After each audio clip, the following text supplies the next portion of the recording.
it's a modern world, as they say, but how well are our children, our young people equipped with the skills to thrive in this very fast-changing world? I mean, one moment you're talking AI, the next you're talking AI version 2. We're joined on the program by Oluwadamilola Ojo, who's the founder of Skooqs Creative Limited, and this focuses on teaching young people digital, vocational, and educational skills. Good morning, Oluwadamilola. Welcome to the show. Good morning. Thanks for having me. We should naturally talk about STEM, but your hair is just calling me. Talk about me. Talk about me. So I can't help it. I have to fall for this. The hair, it's just the elephant in the room, really. Is this a statement? Is this part of the, the work you're doing? What exactly inspired the hair? I would say I wanted a different look for today, right. In order for people to know that, yes, we're here on serious business. Make a statement. I love that. So speak to us about where we're at today, and I'm talking the world. So we want to take a look at where the world is and then measure where we are as a nation, as a people, in relation to where the world is, or where the world is headed, because they've said that this is meant to be our leapfrog moment. Yep. But are we leapfrogging? Are we hopping? Are we walking, strolling, or just lagging behind? Yeah, so according to the International Labour Organization 2023, they say that 60% of African youths lack digital skills that are needed for the future of work. And with this, when we bring it down to Nigeria and unemployment rate, you see that a lot of this is caused because of the difference or the huge gap between the traditional education and the transitioning into the job ecosystem. So something has to be done to bridge that gap, and that is where digital skills come in. Right, digital skills is one of those essential skills that are relevant and will continue to remain relevant in the next 10, 20 years, right? So you can fit into every sector, right? Work in any organization, right? When you have a digital skill. So I would say, as a nation, we're still far behind. A lot of people who have access to digital skills we're talking about are either from a very good background or they attend maybe a very posh private school, right? However, digital skills access should be for everybody, and it shouldn't be limited to those from a certain type of background or location. In Nigeria, it's just a very wonderful place. You find both extremes. You find the very rich, people who are unbelievably rich, and you might be tempted to just judge Nigeria based on that. You go to some areas and all you're seeing Rolls Royce, all of those vehicles. But then you have the very poor as well. Sadly, they are way more than even people who seem to be doing fairly well. And that is our reality right now. I know that it can be quite tough. Take, for example, the price of data is now increased. So if you were battling then with getting people access or getting people on the internet where a lot of these things happen, now I imagine the struggle is times Absolutely. 2.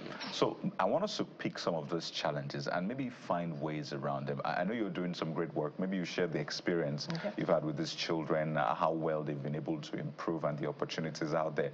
But there's a challenge. First, cost of data.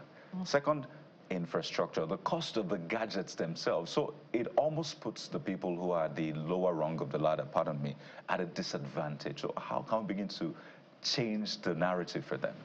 Okay, that's a very interesting topic. Yes, there are challenges, like you've mentioned, the internet access and also the infrastructure generally. And one thing that has helped us, I would say, is one, international funding. Last year, we received an education innovation fund that allowed us to be able to purchase some digital gadgets, and this enabled us to reach 500,000 underserved communities and students, as well as their teachers. Yes, 500,000. You heard that right. In what part of the country? Is different states. So we did Lagos, Kano, Enugu. We went to Kaduna. We were in Benin, Calabar. Right, and I'm sorry. What did you reach them with? Yes, so exactly we had a digital skills curriculum. So the program is was from my nonprofit, that's the Creative Kids Zone that I talked about. It's the Digital Skills Fellowship. And our goal was to ensure that we partner with schools, we partner with the government to ensure that digital skills access were provided to as many underserved individuals as possible. So we created manuals, worksheets, and also we had laptops that we were always having to take around to these different locations. But you couldn't leave them there. Yeah, no, we couldn't leave them there, right? If we had access to more funding, maybe yes, because we've been able to train them and train their teachers to even continue the learning process, right?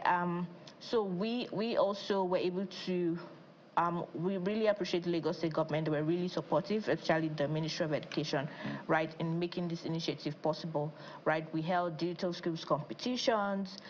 We had different outreaches in different local communities as well.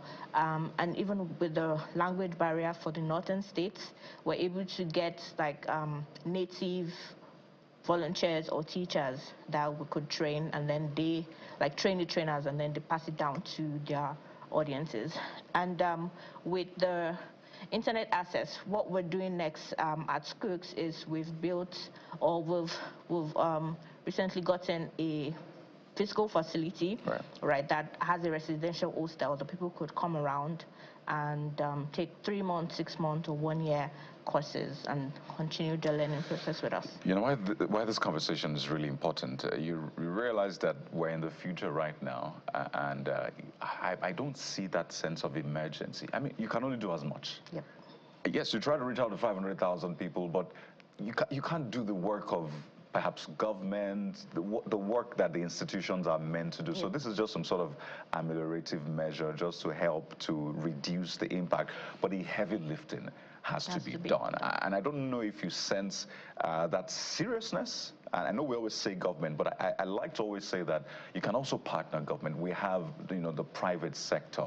What are we doing with subsidizing internet, for example, for those areas? So if you're in Lagos, you can purchase data for 5,000.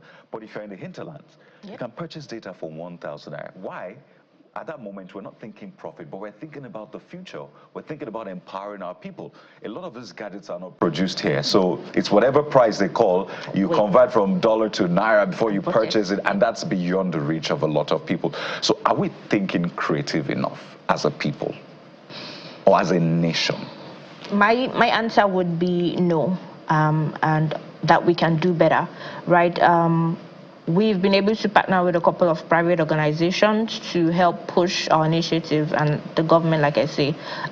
So the major thing is, can we be able to create some of this or solve some of these challenges internally, right? Like, can we start producing our own gadgets here? Can we subsidize internet, right? Like you said, I would say we need to possibly have roundtable discussions with telcos and all of these organizations to see how we can solve this, especially for those marginalized communities. Well, this table is not round as much as oval, but I'm really interested in what you have there, the digital dash card game. Yes. So I see what you try to do is also give them fun activities. So learning to not be all that serious, and then the children are bored.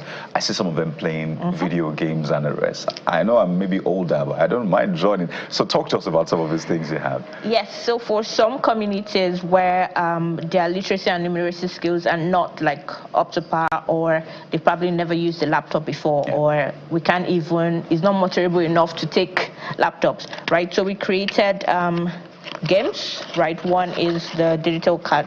So if you play generally, but this has like firewall shield, so you can, like, it has code breaker, so like a fun way to teach about digital terms and still have fun, right? We also have like storybooks that we distribute to communities, as well as some that individuals purchase, right? So it's just a way to say, okay, let's just keep providing access.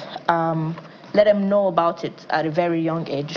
And let them be aware of the opportunities that are available out there, right? Because with digital skills, you can work from anywhere in the world. You can elevate your family from poverty, honestly. And that is our goal. At least one person in each family in Nigeria and Africa should have a digital vocational entrepreneurial skill. That way, we can eradicate poverty gradually. And that's fantastic work. And I hope we're able to build around this, make it even bigger, and everyone joins forces, because it looks like everyone is working in different silos. It's good we have these measures, but if we're able to come together almost like Voltron, then we can combat this. But thank you for the great work you're doing. Hopefully these children will learn digital skills the right way, so they don't fall into the wrong hands. And we have, you know who and you know what I'm talking about. We're speaking with Oluwadamilola Ojo, founder of Skooqs Creative Limited, on the all-important conversation around STEMs. Thank you for your time and all of the innovations you're bringing on board, and look forward to the great things. Thanks for having me. I'm glad to be here. Thank you. So let's take a quick break now. When we return, what have you been saying about the big topics? We'll take a look at them in a moment. Stay with us.